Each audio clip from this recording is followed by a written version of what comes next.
The Chevy Equinox Infotainment system uses Chevrolet's MyLink or newer platforms to control audio, navigation, and connectivity. Common issues like freezing or unresponsive touchscreens can often be resolved with a reset.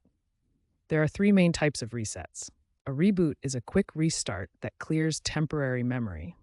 It's done by holding the power or volume knob for 10 to 15 seconds. A hard reset involves disconnecting the car battery to address persistent issues. Turn off the car, remove the key fob, and disconnect the negative battery terminal for 5 to 10 minutes before reconnecting. A factory reset restores the system to original settings, erasing all personal data. Access this option via the Settings menu under Vehicle, then Factory Reset. Always try a reboot first, as it's the least disruptive. Now let's look at how to perform resets and fix touchscreen issues on your Chevy Equinox infotainment system.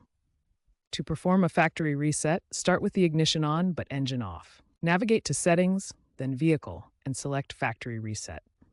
This will erase all saved data, so back up important information first. For touchscreen issues, start by cleaning the screen to remove dirt or moisture.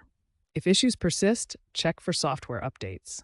GM's firmware version 5.2.1 for 2021-2025 models addresses touchscreen problems. For hardware-related touchscreen problems such as physical damage, professional repair is necessary.